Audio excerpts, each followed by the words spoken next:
Magandang araw po sa inyong lahat. Welcome to GK Diaries. Ako nga pala si Anika. 22 taong gulang noon nang tuluyang masira ang buhay naming mag-ina. Ngayon, 27 na ako. At araw-araw pa rin akong binabalikan ng isang gabing hindi ko na kayang burahin kahit ilang beses ko pang ipikit ang mga mata ko. Lumaki akong walang ama. Si tatay, namatay sa aksidente. Noong 5 taong gulang pala ako. Wala na akong halos maalala sa kanya. Simula noon, si mama na lang ang naging mundo ko. Siya, si Mama Evelyn. Ngayon ay 57 taong gulang na. Pero noon, kilala siya ng mga kapitbahay bilang babaeng hindi marunong sumuko. Lahat ginagawa niya para lang mapagtapos ako. Madalas kong marinig sa kanya noon, "Anak, kahit mapagod ako, basta makapagtapos ka lang." At naniwala ako doon. Kaya lumaki akong may utang na loob sa kanya. Utang na akala ko mababayaran ko sa simpleng pagiging mabuting anak. Hindi ko alam, ako rin pala ang magiging dahilan kung bakit siya masisira. Nung mag-college ako sa Maynila, doon nagbago ang takbo ng buhay namin. Nakakuha si mama ng trabaho bilang OFW sa Dubai. Caregiver siya ng matandang babae. Ayaw niya sana akong iwan, pero ako mismo ang nagtulak sa kanya. "Ma, kaya ko ng sarili ko," sabi ko noon. At totoo naman, naging scholar ako sa kursong Hospitality Management. Sa mga unang taon niya sa abroad, kaming dalawa lang magkausap araw-araw. Para kaming magkaibigan, hindi lang mag-ina. Hanggang sa isang araw, may sinabi siya na hindi ko inaasahan. Tandang-tanda ko noon, nahihiya pa siya aminin. "Anak, may nakilala ako." Natandaan kong natahimik ako.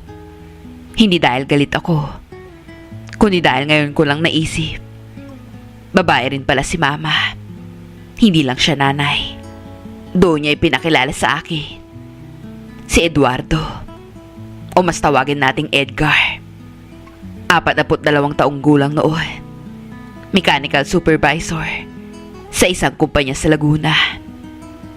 Nagkakilala sila habang nagbabakasyon si mama sa Pilipinas matapos ang 2 taon niya sa abroad. Simple lang ang itsura ni Edgar. "Hi, Anika." Bati niya noon. "Ang dami kong naririnig tungkol sa'yo." Ngumiti na ako.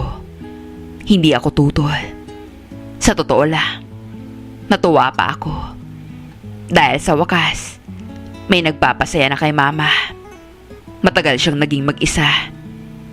Matagal siyang umiiyak nang hindi ko nakikita.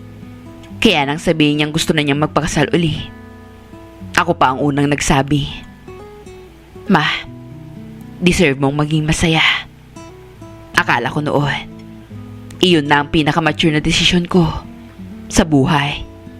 Hindi ko alam, iyon din pala ang simula ng pinakamalaking kasalanan ko.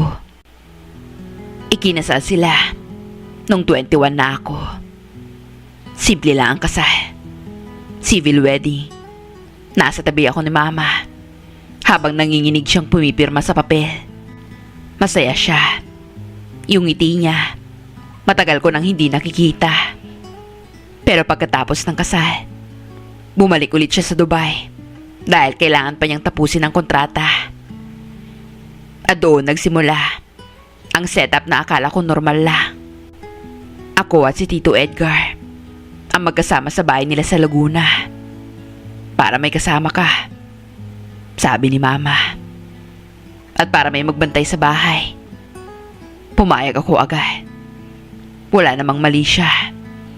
Sa mga unang buwan, maayos pa ang lahat. Para lang kaming board mates. Siya, maagang umaalis sa trabaho.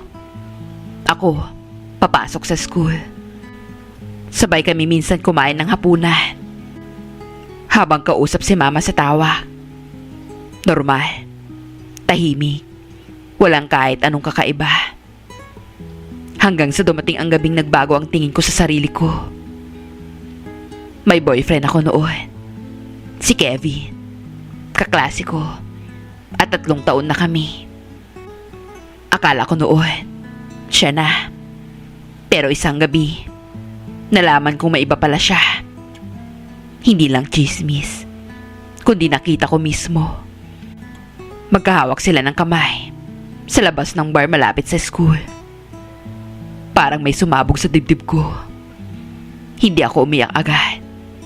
Sa halip, uminom ako. Unang beses kong malasing ng ganon. At hindi ko na maalala kung paano ako nakauwi. Ang tanda ko lang, nahihilo ako habang sinusubukang buksan ang gate ng bahay.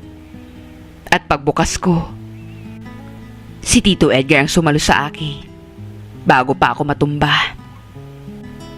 Anika, nakainom ka ba? Amoy ko pang pabango niya habang inaalalayan ako papasok. At sa gabing iyon, unang beses kong napansin, isa siyang lalaki. At ako, isang babaeng sugatan. Inihatid niya ako sa kwarto. Pinainom ng tubig. Nasaktan ka ba? Tanong niya. Mahina. At doon ako umiyak. Yung iyak na matagal kong pinigilan. Kaya naman, napayakap ako sa kanya. Ramdam ko ang pag-aalangan niya. Pero hindi niya ako tinulak palayo. At habang nakapikit ako sa balikat niya, may kung anong nagbago sa hangin sa pagitan namin.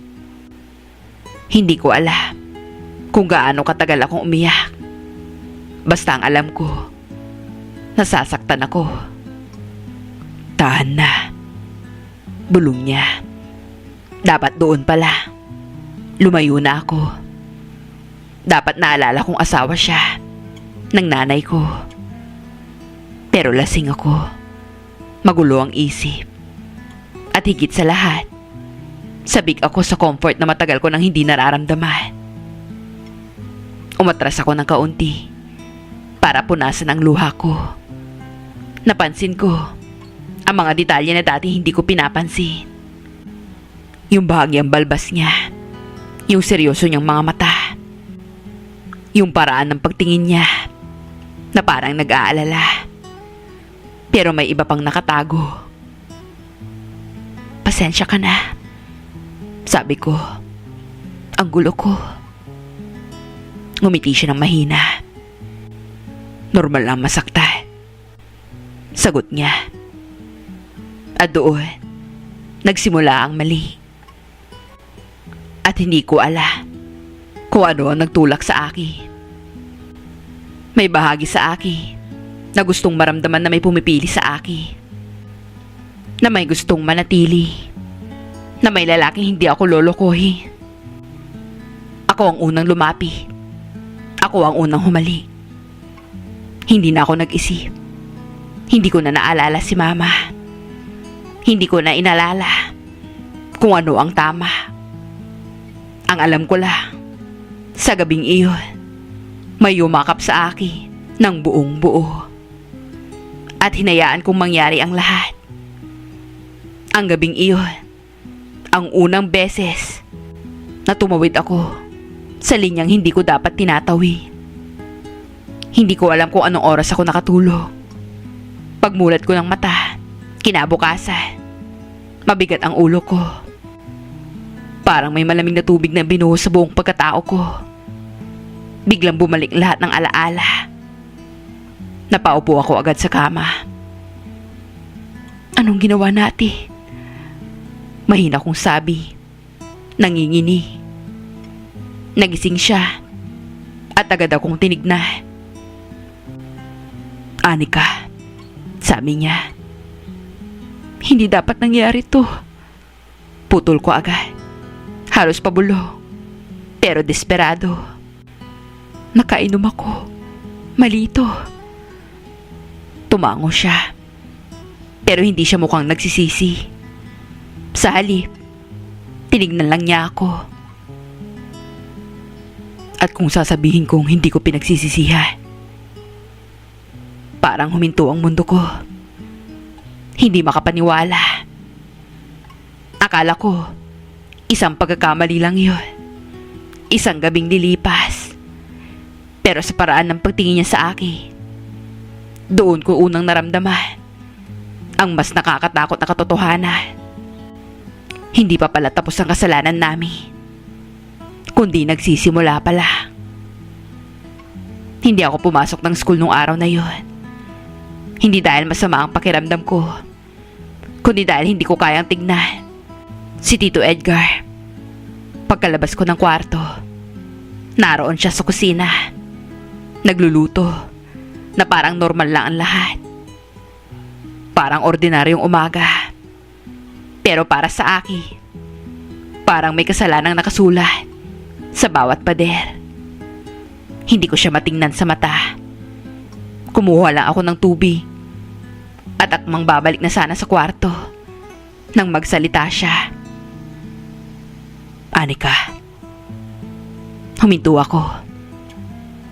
Pwede ba tayo mag-usap?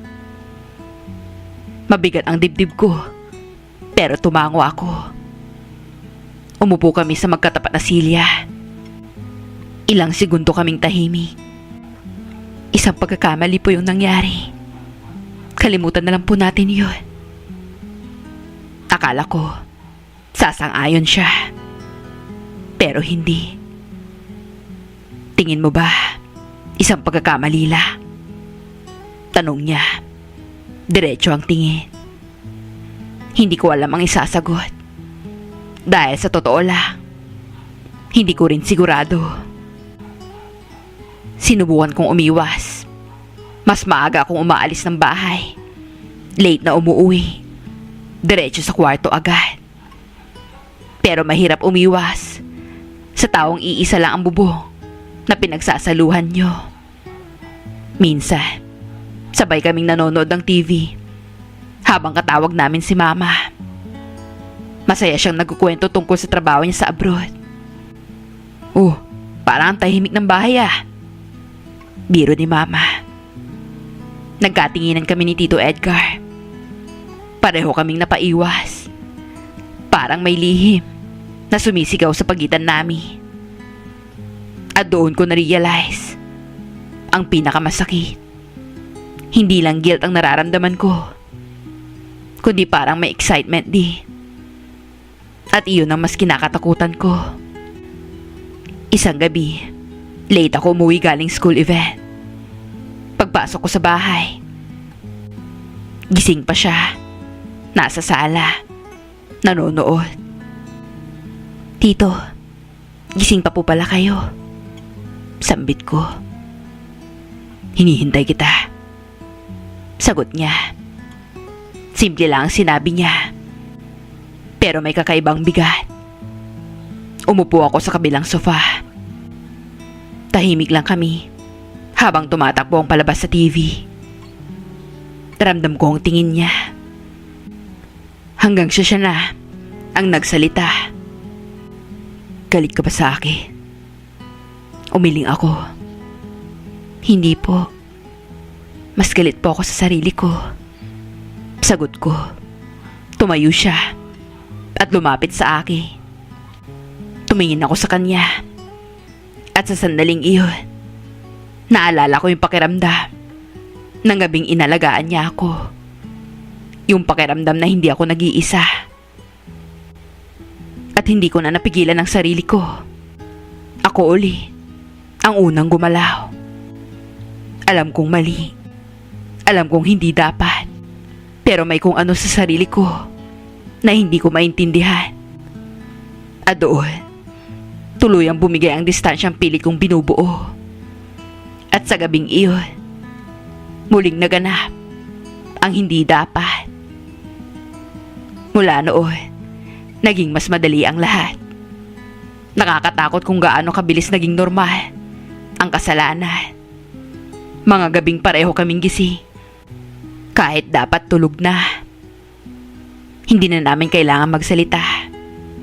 Alam na namin kung kailan lalapi, kung kailan magsasara ang pinto, kung kailan magiging ibang tao ang tingin namin sa isa't isa.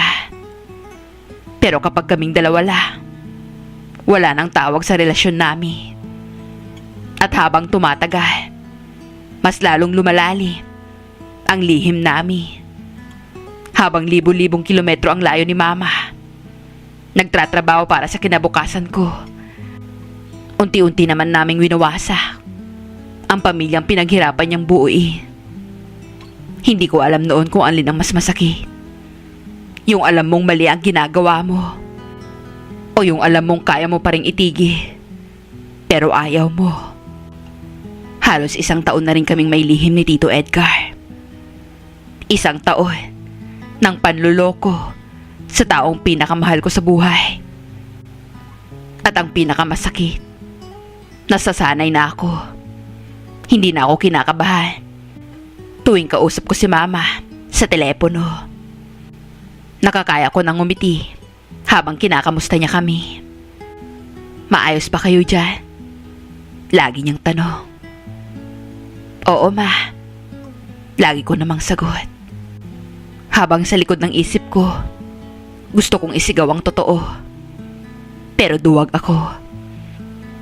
Isang gabi, tumawag si Mama. Sobrang saya niya. Anak, approve ng leave ko. Uuwi na ako next month. Parang biglang nanlamig ang buong katawan ko. Napatingin ako kay Tito na nasa kabilang sofa lang. Alam kong narinig niya yun. Ngumiti siya, pero halatang pili. Ayos yan, Ma. Sabi ko. Pinipilit gawing normal ang boses ko. Pero pagkababa ng tawa, sabay kaming natahimik. Alam naming pareho ang ibig sabihin nun. Matatapos na dapat ang lahat. Anika. Unang salita ni Tito. Seryoso ang mukha. Kailangan na nating tigilan to. Tumango ako agad. Opo. Tama po kayo. Dapat doon natapos na. Dapat doon pala.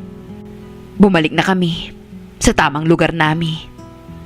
Pero ang problema, mas madali sabihin kaysa gawin. Sa mga sumunod na linggo, bago umuwi si Mama, pilit naming inilayo ang sarili sa isa't isa. Pero napansin ko ang kakaiba. Mas lalo ko siyang hinahanap. Mas lalo kong nararamdaman ang pagkawala kapag wala siyang imi. At isang gabi, habang kumakain kami ng tahimik, bigla siyang tumingin sa akin. Namimiss kita. Bulong niya. At doon, tuluyan na naman akong bumigay. Dumating ang araw ng pag-uwi ni Mama. Sa airport pala, halos maiyak na ako nang yakapin niya ako ng mahigpit. Anak, parang ang payat mo ah, sabi niya. Habang pinipisil ang pisngi ko, tumawa ako kahit mabigat ang dibdib ko. Nang yakapin niya si Tito, kitang-kita ko kung gaano siya kasaya. Yung ngiti niya, puno ng pagmamahal at tiwala. At doon unang tumusok ng malalim ang konsensya ko. Ito yung babaeng nagsakripisyo ng buong buhay niya para sa akin. At ako ang sumira sa kanya nang hindi pa niya alam. Akala ko kapag umuwi si Mama, patatapos na ang lahat. Pero kabaliktaran ang nangyari. Mas naging delikado. Mas naging mali. Dahil ngayon, bawat sandali ay may panganib na mahuli. Kapag natutulog si Mama sa kabilang kwarto, doon kami nagkakatinginan. Isang tingin lang, sapat na. Isang sandali ng pagkakaisa sa lihim. Mas mabilis ang tibok ng puso ko. At sa halip na matakot, lalo kaming nalulung. At iyon ang pinakadelikado. Pero hindi ko akalain na darating yung araw na mauhuli kami. Hindi ko makakalimutan ang araw na yun. Kahit gaano pa katagal ang lumipas, malinaw pa rin sa isip ko bawat segundo. Parang paulit-ulit na pelikulang hindi ko kayang ihinto. Linggo noon, walang pasok. Nasa bahay lang kaming tatlo. Si Mama, abala sa pag-aayos ng mga gamit. Masaya siya. Parang bumabawi sa panahong malayo siya sa amin. Anong gusto mong ulam mamaya, anak? Tanong niya habang nag-aayos sa sala. Kahit ano po, Ma. Ikaw na po bahala. Sagot ko, pilit ngumiti. Si Tito Edgar, nasa garahe. Kunwaring may inaayos. Hindi kami halos nag-uusap buong umaga. Nag-iiwasan. Nag-iingat. Pero minsan, kahit anong pilit mong maging maingat, darating talaga ang sandaling magkakamali ka. Bandang hapon yun. Sinabi ni Mama na pupunta raw siya sa kapitbahay para mangamusta. Sandali lang ako, sabi niya. Narinig kong sumara ang gate. Lumabas ako ng kwarto para kumuha ng tubig. At naroon si Tito sa may kusina. Nagkatitigan kami. Ilang segundo lang yun. Pero sapat para bumalik lahat ng nakasanayan namin. Umalis si Evelyn? Tanong niya. Tumango ako. Lumapit siya. Hanggang kailan tayo ganito? Mahina niyang tanong. Hindi ko alam ang sagot. Ilang sandali pa ay hinatak niya ako papunta sa kwarto ko. Last na. Bulong ko. Kahit hindi ko sigurado kung totoo. Hindi na kami nag-isip. Hindi na kami nagdalawang isip. Nalunod na naman kami. At sa mismong sandaling iyon, bumukas ang pinto. Anong ginagawa niyo? Sigaw ni Mama. Parang tumigil ang oras. Nakatayo siya sa may pintuan. Bit-bit pa ang eco bag niya. Nanginginig ang kamay. Unti-unting nahulog sa sahig ang mga daladala niya. Hindi ako agad nakagalaw. Hindi ako makahinga. Hindi ako makapagsalita. Tinitigan niya kami. At doon ko nakita ang bagay na hindi ko kailanman malilimutan. Hindi lang galit, kundi pagkawasak. Walang hiya ka. Tumakbo siya papasok at agad akong sinampal. Hindi lang isa, hindi lang dalawa, kundi 3 beses. Hindi ako lumaban. Hindi ako umiwas. Dahil alam kong deserve kong masampal. Anak kita. Anika, anong ginagawa mo? Sigaw niya habang umiiyak. Bawat salita niya parang kutsilyong bumabaon sa dibdib ko. At si Tito Edgar, nakatulala lang, hindi makapagsalita. Ikaw, hayop ka. Pinagkatiwalaan kita. Sigaw niya rito. Hinila niya ako pababa ng kama habang patuloy ang iyak at sigaw. Bakit, Anika? Bakit mo nagawa to sa akin? Hindi ako makasagot. Wala akong maibigay na dahilan. Dahil walang sapat na dahilan ang makakapag-alis ng sakit ng nararamdaman ng nanay ko. Habang humahagulgol siya, bigla siyang napahawak sa dibdib. Huminto sa pagsigaw. Biglang namutla ang mukha niya. Ma, anong nangyayari sa'yo? Nanginginig kong tanong. Napaatras siya. Parang hirap huminga. Anak. Bumigay ang tuhod niya. Bumagsak. Ma! Tumakbo ako palapit sa kanya habang nanginginig ang buong katawan ko. Pawis na pawis siya. Parang nangingitim ang labi. Tito, tulungan mo kami. Tumawag ka ng ambulansya, bilis. Si Mama. Nag-aalalang sigaw ko. Habang nasa ambulansya kami, hawak ko ang kamay ni Mama. Mahina na ang kapit niya. Hindi siya makapagsalita. Pero nakatingin siya sa akin. At sa mga matang iyon, wala na ang lambing na kinalakihan ko. May sakit. May galit. May tanong na hindi ko kailanman masasagot. At doon ko unang naramdaman ang tunay na bigat ng kasalanan ko. Hindi ko maalala kung ilang oras kaming nasa ospital. Ang alam ko lang, nakaupo ako sa labas ng emergency room.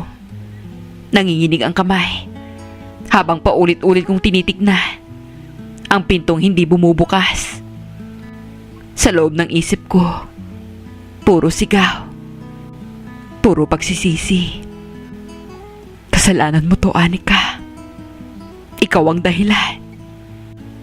Lumabas ang doktor makalipas ang ilang oras. Kamag-anak po kayo ng pasyente. Tumayo ako agad. Ako po anak niya. Seryosong mukha ng doktor. Inatake po siya sa puso. Mabuti na lang at naagapan. Pero huminto siya sandali. Parang ayokong marinig ang kasunod niyang sasabihin. Naapektuhan pong bahagi ng utak niya dahil sa kakulangan ng oxygen. Nagkaroon siya ng stroke. Parang nawalan ng tunog ang mundo. Anong ibig niyo pong sabihin? Mahina kong tanong. Buhay po siya, pero may permanenteng pinsala. May hirapan na siyang magsalita at gumalaw. Hindi ako agad nakareact. Parang hindi pumasok sa utak ko ang sinabi niya. Hanggang sa tuluyang bumigay ang tuhod ko. Habang nasa ospital si Mama, halos hindi ko nakita si Tito Edgar. Nung una, nandyan siya. Tahimik. Umiiwas ng tingin. Pero kinabukasan, wala na siya. Hindi sumasagot sa tawa. Hindi umuuwi. Pagbalik ko sa bahay para kumuha ng gamit, kalahati ng damit niya ay wala na. Wala man lang sulat. Wala man lang paliwanag. At lalong walang paalam.